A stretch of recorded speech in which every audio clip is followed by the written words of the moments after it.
Hello everyone, welcome to my YouTube channel Disha classes. Disha classes पर आपको NET commerce और HTET PGT commerce से related सभी सब्जेक्ट्स की video topic wise and chapter wise मिलेंगी। तो नेट की प्रिपरेशन के लिए हमने जो फर्स्ट सब्जेक्ट उठा रखा है वो 11th क्लास का अकाउंटेंसी, जो हमारा बेस है कॉमर्स का, वहाँ से स्टार्ट कर रखा है। 11th क्लास की अकाउंटेंसी में चैप्टर 1 ऑलरेडी कंप्लीट हो चुका है, उसकी वीडियोस मेरे चैनल पे अपलोडेड हैं। चैप्टर 2 हमने स्टार्ट कर रखा है। चैप्टर 2 बेसिक अकाउंटिंग टर्म्स हैं, कुछ टर्म्स जो अकाउंट्स में यूज़ होती हैं उनके क्या मीनिंग हैं वो हम डिस्कस कर रहे हैं। तो इस पार्ट में हम डिस्कस करेंगे जो हमारी रिमेनिंग टर्म्स हैं। तो इससे पहले हम 11 टर्म्स को डिस्कस कर चुके हैं, जो पहले हमारे 2 पार्ट हैं उनमें आप जाके देख सकते हैं। इस पार्ट में हम डिस्कस करेंगे हमारी कुछ टर्म्स को, जैसे प्रॉफिट क्या होता है, गेन क्या होता है, लॉस क्या होता है, परचेजेस क्या होती हैं या सेल्स क्या होती हैं। तो हम स्टार्ट करते हैं हमारी फर्स्ट टर्म प्रॉफिट से। तो पहले अगर हम बात करें प्रॉफिट की, तो पिछले टॉपिक में हमने इनकम की बात करी थी। अगर आपने वो नहीं देखा तो देख लीजिए। वैसे हम डिस्कस कर लेते हैं। मतलब सबको ये लगता है कि भी इनकम और प्रॉफिट क्या है, सेम, लेकिन इनकम और प्रॉफिट अकाउंटिंग के पॉइंट ऑफ व्यू से सेम नहीं है। एक नॉर्मल पर्सन के लिए इनकम और प्रॉफिट या हम कह सकते हैं गेन, तीनों क्या हो सकते हैं, सेम। लेकिन अगर हम बात करें अकाउंट्स की, तो अकाउंट्स में इनकम, प्रॉफिट और गेन तीनों ही क्या हैं, अलग अलग टर्म्स हैं। अब एक बार प्रॉफिट को करने से पहले हम इनकम को भी देख लेते हैं, साथ में इनकम क्या क्या मीनिंग था, जो हमने पिछले वैसे डिस्कस कर लिया था, लेकिन एक बार समझ लेते हैं तीनों में डिफरेंस क्या है। अगर हम इनकम की बात करते हैं तो इनकम में हम बात करते हैं कि भी जितना अमाउंट आपको सेल ऑफ गुड्स से रिसीव होता है, amount received from the sale of goods, जिसे हम क्या बोलते हैं, रिवेन्यू। तो एक हमारे पास टर्म होगी रिवेन्यू। रिवेन्यू का मतलब है amount received from the sale of goods and services. जो अमाउंट आपको गुड्स एंड सर्विसेज को, जिसमें आपका बिजनेस डील कर रहा है, वहां से रिसीव हो रहा है, उसे हम बोलते हैं रिवेन्यू। उसके बाद जो अमाउंट आपको रिसीव हो रहा है उसमें से अगर आप एक्सपेंसेस को लेस कर देंगे, एक्सपेंस का मतलब है जो आपको गुड्स एंड सर्विसेज जो आपने बेची हैं उनको बनाने में कॉस्ट आई है, जितना अमाउंट हमें sale of goods and services से रिसीव हुआ उसमें से अगर हम उन्हीं गुड्स की जो हमने बेची हैं, सेल करी हैं, उनकी कॉस्ट को लेस कर दें तो हमारे पास क्या आ जाएगी, इनकम। क्लियर? इनकम का तो ये मतलब है। अगर हम अब प्रॉफिट की बात करें, प्रॉफिट का मतलब है एक अकाउंटिंग पीरियड के लिए जितने भी आपके टोटल रिवेन्यूज हैं, अगर आप उनमें से टोटल एक्सपेंसेस को लेस कर देते हैं तो आपका आता है प्रॉफिट। अब इनकम और प्रॉफिट में आप कहेंगे कि भी एक वर्ड का डिफरेंस है, टोटल, क्योंकि इनकम में हमने क्या किया, रिवेन्यू माइनस एक्सपेंसेस, और प्रॉफिट में हमने क्या कर दिया, total revenue minus total expenses. Sir एक वर्ड ऐड कर दिया जिसे हम बोलते हैं टोटल। तो दोनों में सिर्फ इतना डिफरेंस है, लेकिन इनके मीनिंग में बहुत डिफरेंस है। मीनिंग में क्या डिफरेंस है, रिवेन्यू का मतलब जब हम इनकम की बात कर रहे थे तो हम सिर्फ जो रिवेन्यू हमें गुड्स एंड सर्विसेज को सेल करके आ रहा था उस रिवेन्यू की बात कर रहे थे। अब हम टोटल रिवेन्यू, जो एक बिजनेस है उसको सिर्फ एक sale of goods and services से ही पैसा रिसीव नहीं होता, वहीं से उसको रिवेन्यू नहीं होता, अदर उसकी एक्टिविटीज भी होती हैं, अदर मतलब हम कह सकते हैं उसे कोई इंटरेस्ट रिसीव हो रहा है, उसे कोई डिविडेंड रिसीव हो रहा है, तो ये भी तो उसके लिए क्या है, एक रिवेन्यू। तो हम यहाँ बात कर रहे हैं टोटल रिवेन्यू, जितने भी बिजनेस में जहां से भी पैसा आ रहा है, जहां से भी उसकी इनकम हो रही है, टोटल रिवेन्यू में से हम टोटल एक्सपेंसेस को क्या कर रहे हैं, लेस, जितने भी टोटल उसके खर्चे हैं। अब यहाँ तो सिर्फ हम कॉस्ट ऑफ गुड्स सोल्ड, जो उसने सामान बेचा, गुड्स एंड सर्विसेज, उनको बनाने में उसकी क्या कॉस्ट आई थी या बेचने में क्या कॉस्ट आई, उनसे रिलेटेड एक्सपेंसेस की बात कर रहे थे। लेकिन हम अब टोटल एक्सपेंसेस, जो बिजनेस के टोटल एक्सपेंसेस हैं, उनकी हम बात कर रहे हैं। तो ये था इनकम और प्रॉफिट में डिफरेंस। प्रॉफिट में हम टोटल रिवेन्यू में से टोटल एक्सपेंसेस को लेस करते हैं, और इनकम में हम जो हमारी गुड्स एंड सर्विसेज हैं जिसमें हमारा बिजनेस डील कर रहा है, उनकी सेल में से उनकी कॉस्ट को लेस करके जो अमाउंट आता है उसे हम बोलते हैं इनकम। अब हम बात कर लेते हैं गेन की। बच्चों को लगता है कि भी गेन, प्रॉफिट, इनकम सब सेम है, लेकिन प्रॉफिट तो बिजनेस वाली इनकम से हम बात कर रहे थे कि प्रॉफिट जो हमें बिजनेस, जिस चीज में हम डील कर रहे हैं, वहां से जो हमारी एक्टिविटीज हैं, अगर उनसे हमें कुछ प्रॉफिट मिल रहा है, रिवेन्यू मिल रहा है, उसे हम प्रॉफिट या इनकम में क्लासीफाई कर रहे थे। क्लियर? लेकिन अगर हम गेन की बात करें तो गेन का अगर हम मीनिंग करें तो कोई भी मॉनेटरी बेनिफिट या प्रॉफिट या कोई भी अगर आपको एडवांटेज मिल रही है आपके बिजनेस को, लेकिन उन इवेंट्स और ट्रांजैक्शन से जो इंसिडेंटल है बिजनेस की, मतलब वो बिजनेस, मेनली हमारा बिजनेस उस चीज का नहीं है, लेकिन बिजनेस करने की बजाय आपको साइड बाय साइड कोई ऐसा एडवांटेज या प्रॉफिट या बेनिफिट मिल रहा है बिजनेस को, उसे हम बोलेंगे गेन। कोई भी ऐसा बेनिफिट, एडवांटेज या मॉनेटरी हम कह सकते हैं एडवांटेज आपको मिल रहा है जो आपका मींस उसमें आपका बिजनेस पर्टिकुलरली डील नहीं कर रहा लेकिन फिर भी आपको हो रहा है, तो उसे हम बोलेंगे गेन। जैसे एक एग्जांपल ले लेते हैं, आपका जो बिजनेस है वो कपड़े का है, तो अगर आप कपड़े को बेच रहे हैं तो क्लियर है उससे जो इनकम आ रही है वो तो आपकी क्या है, प्रॉफिट में आएगी, इनकम में आ जाएगी, फिर प्रॉफिट में आ जाएगी। लेकिन अगर आपने एसेट्स को बेचा तो एसेट्स को बेचना तो आपका काम नहीं है, ये तो आपके बिजनेस में चलो ठीक है आपके पास मशीनरी रखी है लेकिन वो पुरानी होगी, आपने उसको बेच दिया, तो लेकिन आपका मेन बिजनेस तो एसेट्स को बेचना नहीं है। मींस बिजनेस के इंसिडेंटल एक्टिविटीज, कोई भी ऐसी एक्टिविटीज जो बिजनेस मेन हमारे बिजनेस की एक्टिविटीज से रिलेटेड नहीं है लेकिन बिजनेस से इंसिडेंटल है। या आपके अगेंस्ट हम दूसरा एग्जाम्पल ले सकते हैं, कोर्ट में कोई केस चल रहा था और वो आप जीत गए जिसकी वजह से आपको कंपनसेशन रिसीव होगा किसी थर्ड पार्टी से, तो आपका बिजनेस तो नहीं है कि भी आप कोर्ट में केस लड़ते हो डेली, नहीं, लेकिन बिजनेस की वजह से ये इनकम हमें हो रही है तो इन्हें हम बोलते हैं गेन। गेन कोई भी ऐसी एक्टिविटी जिसकी वजह से या कोई ट्रांजैक्शन जो मेन बिजनेस से रिलेटेड नहीं है, बिजनेस के साइड बाय साइड हम कह सकते हैं, जिससे हमें कोई ऐसा मॉनेटरी पैसे में कोई बेनिफिट मिल रहा हो, एडवांटेज मिल रहा हो या कोई प्रॉफिट मिल रहा हो, उसे हम क्या बोलते हैं, गेन। क्लियर।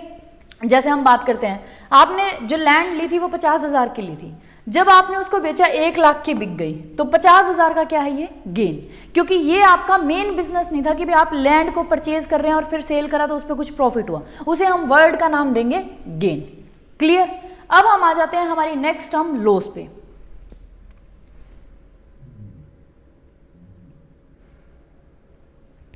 अगर हम लॉस की बात करें तो लॉस के जो मीनिंग है वो हम दो नजरियों से, पॉइंट ऑफ व्यू से देखेंगे।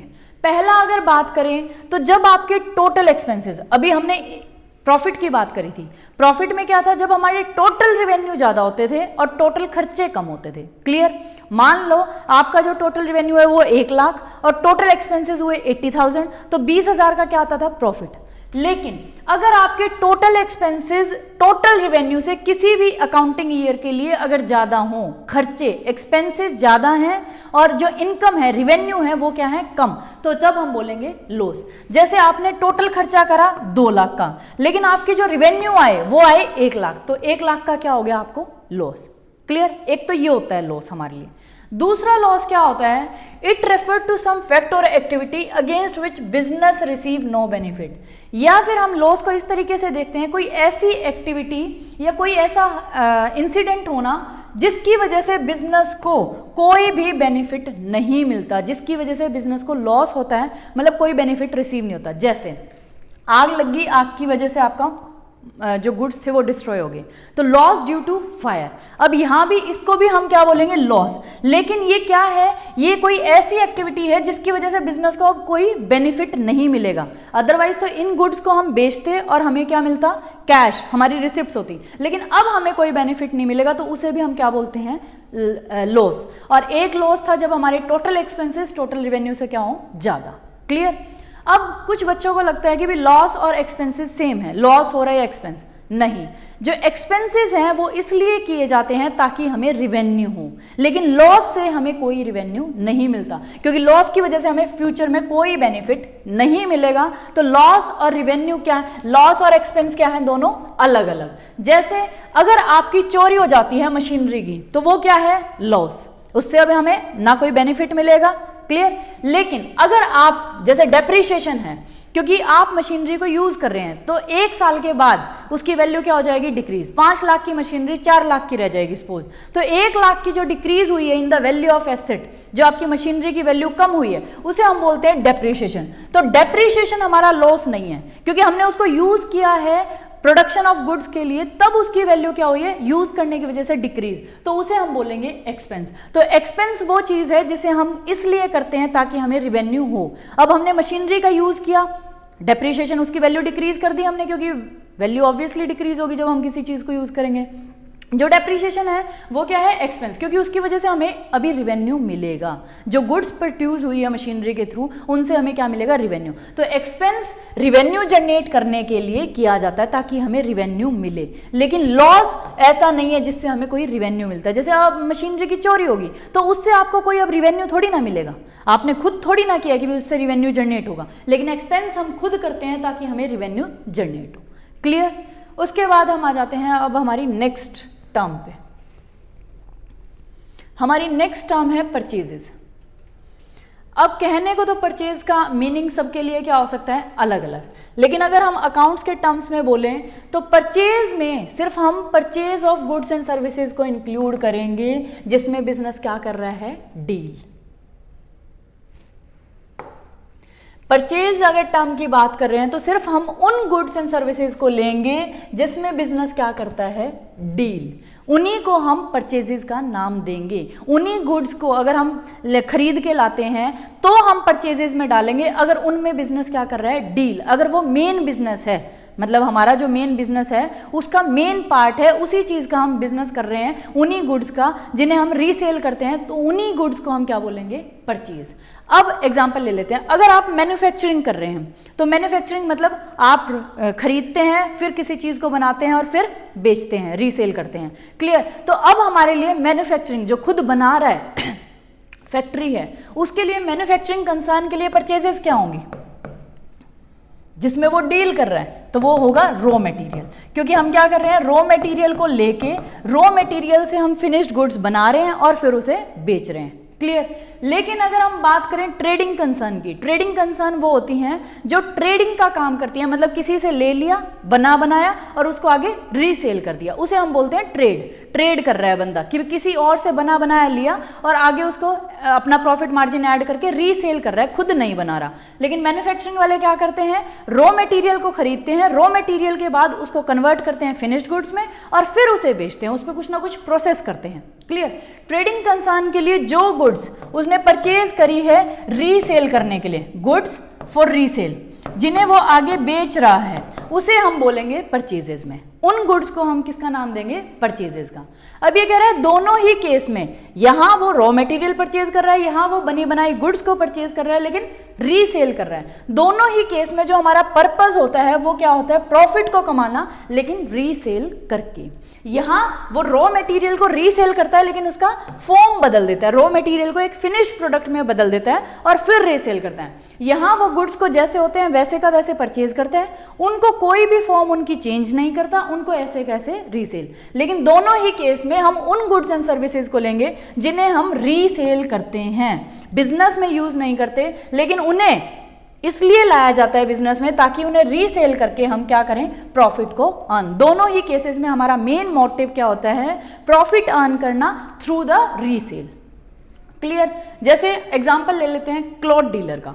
कोई एक क्लॉथ डीलर है, मतलब कपड़े की दुकान है उसकी, तो वो कपड़ा पीछे से खरीद रहा है, पीछे से कपड़ा खरीद के, मतलब वो रॉ मटेरियल ले रहा है, धागा ले रहा है, उससे फिर क्या कर रहा है, कपड़ा बना रहा है, कपड़ा बनाने के बाद बेच रहा है। ये हम मैन्युफैक्चरिंग के लिए ले रहे हैं। उसने धागा लिया, रॉ मटेरियल खरीदा, उसका कपड़ा बनाया, फिर बेच दिया। तो यहां जो धागा उसने लिया है, वो जो रॉ मटेरियल है वो किसका काम करेगा, परचेजेस का, क्योंकि वही उसका काम है, उसी में वो डील कर रहा है, आगे बस उस पर कुछ काम कर रहा है जिससे वो कपड़ा बन जाता है और फिर बेचता है। तो उसके लिए वो जो गुड्स हैं जो उसने धागा परचेज करा वो किस में आएगा, परचेजेस में। लेकिन अगर यही आदमी अपने बिजनेस के लिए फर्नीचर ले लेता है तो क्या इसका फर्नीचर इसके परचेजेस में आएगा, नहीं। परचेजेस किस में जाएंगे, जो उसने एसेट परचेज करा है उसको हम अलग अकाउंट में डालेंगे, एसेट्स अकाउंट में। एसेट्स अकाउंट में भी फर्नीचर अकाउंट डेबिट करके और उसमें उसका एक अकाउंट खोल देंगे और उसमें उसको डालेंगे, वो परचेज ऑफ एसेट्स है। क्योंकि उसमें उसका जो क्लॉथ वाला डीलर है, जो हमारा मैन्युफैक्चरर है कपड़े का, उसका जो मेन काम है वो धागे से कपड़ा बना के बेचना है, ना कि फर्नीचर लेके और आगे बेचना। और फर्नीचर को वो यूज करेगा, बेशक वो 10 साल के बाद जब वो फर्नीचर पुराना हो जाए तब बेच दे, लेकिन अभी फर्नीचर का उसका कोई काम नहीं है। उसका मेन काम क्या है जिसमें उसका बिजनेस डील कर रहा है, वो है कपड़ा बेचता है वो और पीछे से धागा लेता है, तो उसके लिए धागा ही रॉ मटेरियल होगा और जिसे हम बोलेंगे परचेजेस। तो उसने जो फर्नीचर खरीदा है वो परचेजेस में नहीं आएगा, वो फर्नीचर अकाउंट में जाएगा। क्लियर? ऐसे ही ट्रेडिंग वाले का, उसने एक कपड़ा लिया, कपड़े की दुकान है उसकी, उसने कपड़े का स्टॉक उठाया, आगे वो स्टॉक बेच दिया, वही कपड़ा बेच दिया। तो यहां भी उसने क्या किया, सिर्फ कपड़े में डील कर रहा है वो। अगर ये बंदा फर्नीचर ले लेता है तो वो किस में आएगा, एसेट्स अकाउंट में, फर्नीचर अकाउंट में जाएगा, ना कि परचेजेस में, क्योंकि मेन काम उसका कपड़े का है ना कि फर्नीचर का। ऐसे ही अगर वो लैंड खरीद लेते हैं तो उसकी लैंड भी परचेजेस में नहीं आएगी, परचेजेस में सिर्फ उन्हीं गुड्स को लिखा जाएगा जिसमें वो बंदा क्या कर रहा है, डील। तो जो कपड़े का मैन्युफैक्चरर है या ट्रेडर है उसका मेन बिजनेस किस में डील कर रहा है, कपड़े में, तो उन्हीं को हम परचेजेस में डालेंगे। अब जो हमारी परचेजेस है वो दोनों आएंगी, कैश और क्रेडिट। परचेजेस में ये नहीं है सिर्फ आप कैश वाली परचेजेस, जो आपने कैश पे माल खरीदा है या कपड़ा खरीदा आप उसी को लिखेंगे। परचेजेस का मतलब है जो उधार पे लिया है वो भी आएंगी और जो कैश पे ली है परचेजेस वो भी आएंगी। उसके बाद एक टर्म है परचेज रिटर्न। परचेज रिटर्न क्या होती है, जब जो भी माल आपने लिया है उसको अगर आप सप्लायर को वापस दे देते हो। मान लो धागे में कोई डिफेक्ट आ गया, रॉ मटेरियल में डिफेक्ट आया, तो हम इसे क्या करेंगे, रिटर्न। उसको हम क्या बोलेंगे, हमने परचेज करा था लेकिन अब रिटर्न कर दिया तो परचेज रिटर्न, या दूसरा वर्ड जो इसके लिए यूज किया जाता है वो किया जाता है रिटर्न आउटवर्ड। रिटर्न आउटवर्ड मतलब हमने रिटर्न कर दिया किसको, बाहर वाले को, आउटवर्ड को। क्लियर। ऐसे ही हमारे पास अगर ट्रेडर था, ट्रेडर ने क्या किया, कपड़ा खरीदा, कपड़े में कोई डिफेक्ट आया उसने रिटर्न कर दिया, तो उसे हम बोलेंगे परचेज रिटर्न। हमने पहले परचेज करी थी क्योंकि हमारा बिजनेस डील कर रहा था इसलिए हम उसे परचेजेस बोल रहे थे, वो हमारी गुड्स थी जिसमें बिजनेस डील कर रहा था। अब हमने रिटर्न कर दिया तो परचेज रिटर्न, या फिर हम बोलेंगे रिटर्न आउटवर्ड, हमने वापस दे दिया। क्लियर। उसके बाद हमारी लास्ट जो आज की टर्म है वो है सेल्स। अब सेल्स का मीनिंग क्या होता है, जब हम गुड्स एंड सर्विसेज में, जो हमारे पास गुड्स एंड सर्विसेज हैं उनकी जो ऑनरशिप है, ऑनरशिप को क्या कर देते हैं, ट्रांसफर। ऑनरशिप, आज तक हमारे पास गुड्स एंड सर्विसेज हैं तो ऑनर कौन है, हम। लेकिन जब हम ऑनरशिप को ट्रांसफर कर देते हैं किसी और पर्सन को जो हमारा कस्टमर है, लेकिन उससे क्या लेते हैं, एक प्राइस, वो हमें पैसे पे करता है, एक प्राइस पे करता है, और तब हम गुड्स एंड सर्विसेज की ऑनरशिप को क्या कर देते हैं, ट्रांसफर, कि भी आज से आप इसके ऑनर हैं, तो उसे हम बोलते हैं सेल्स। अब जैसे हमने परचेजेस की बात करी थी, परचेजेस में उन्हीं गुड्स को ले रहे थे जिसमें बिजनेस डील कर रहा था, क्लियर, जो मेन बिजनेस की एक्टिविटी थी। तो सेल्स में भी हम उन्हीं गुड्स एंड सर्विसेज की ऑनरशिप को ट्रांसफर मानेंगे जिसमें बिजनेस क्या कर रहा है, डील। जैसे एक कपड़े की दुकान है, कोई कपड़े का बिजनेस है, अगर वो कपड़े को बेचता है तो हम मानेंगे सेल्स हुई, जो उसने कपड़ा बेचा, गुड्स बेची, वो आएंगी सेल्स में। लेकिन अगर वो अपनी लैंड बेच देता है, मशीनरी बेच देता है, तो वो हमारी सेल्स में नहीं आएंगी। सेल्स में वही चीजें आएंगी, वही गुड्स को हम सेल्स में लिखेंगे। अब ये तो नहीं है ना, जैसे आपने कपड़े का बिजनेस है आपका, तो आपने कपड़ा बेचा तो ये लिखोगे सूट 1 बेच दिया, सूट 2 बेच दिया, तो सबको किस में डालेंगे हम, सेल्स, कि भी ये हमारी क्या है, टोटल सेल्स। आप उनको अलग अलग हर बार ये नहीं लिखोगे सूट गया, साड़ी गई, ये गया, वो गया, तो सारी चीजें जिसमें आप डील कर रहे हैं, जिसका आपका बिजनेस है मेनली, उसको आप किस में डालते हैं, सेल्स, वो हमारी है sales. Clear. This term includes only sale of those goods only which are purchased for resale. Sale में उन्हीं गुड्स को हम लिखेंगे, उन्हीं को इंक्लूड करेंगे जो गुड्स हमने या तो परचेज करी है या उस पर कुछ काम किया, जैसे धागा लिया फिर उस पर काम किया, लेकिन रीसेल के लिए आपने खुद उनको यूज नहीं करा।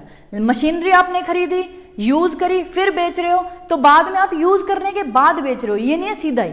लेकिन मान लो आपकी मशीनरी की ही दुकान है, मशीनरी का ही बिजनेस है, आपने पीछे से मशीनरी खरीदी, आगे बेची, तब वो आपकी सेल्स में आएंगी। लेकिन अगर आपका कपड़े का बिजनेस है, कपड़ा खरीदा, कपड़ा आगे बेचा, तो यहाँ मशीनरी जो आपने सेल करी है वो सेल्स में नहीं आएगी, जो आपने कपड़ा सेल करा है, क्योंकि मेन बिजनेस यहाँ क्या है, कपड़े का।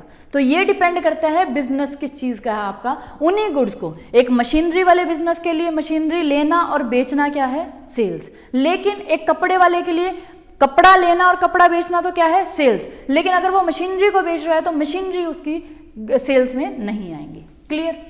जैसे कपड़े का ही हमने एग्जांपल ले रखा है यहाँ भी, कि कपड़े का डीलर है, अगर वो कपड़ा लाके और बेचता है तो यहाँ जो वो बेच रहा है गुड्स, कपड़े को, वो तो आएंगे उसके किसमें, सेल्स में। लेकिन अगर वही अपने पुराने फर्नीचर को बेच देता है, मशीनरी को बेच देता है, तो वो हमारी सेल्स में नहीं आएंगे। सेल्स में वही गुड्स आएंगे जिसमें बिजनेस मेनली डील कर रहा है और जो हमने रीसेल के लिए ले रखी है, वो बेचने के लिए ही हमने ली थी। क्लियर। फिर लास्ट टर्म हमारी है आज की स्टॉक और स्टॉक इन ट्रेड। स्टॉक और स्टॉक इन ट्रेड क्या होता है, आप गुड्स लेके आते हैं, आप मान लो 1000 गुड्स लेके आए, रीसेल करने के लिए। अब उन 1000 में से क्या ज़रूरी है, जब हमारा अकाउंटिंग ईयर एंड होगा 31 मार्च को, 1 अप्रैल से 31 मार्च तक हमारा अकाउंटिंग ईयर होता है, 1 साल के बाद हम प्रॉफिट और लॉस निकालते हैं, हमारे अकाउंट्स बनाते हैं, फाइनल अकाउंट्स। तो क्या ज़रूरी है 1000 जो आपने गुड्स परचेज करी वो 31 मार्च तक सारी बिक जाएं? नहीं। क्या पता आपकी 700 गुड्स बिक जाएं और 300 गुड्स रह जाएं। तो जो ये 300 गुड्स हैं इन्हें हम बोलेंगे स्टॉक या स्टॉक इन ट्रेड। अगर हम इंग्लिश में इसका मीनिंग देखें तो उन गुड्स की वैल्यू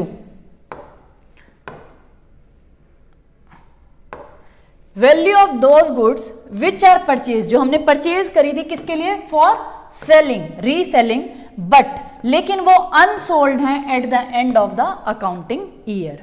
उन गुड्स की वैल्यू जो हमने परचेज करी थी रीसेल करने के लिए, लेकिन अभी तक वो अनसोल्ड हैं जब हमारा अकाउंटिंग ईयर खत्म हो गया। क्लियर।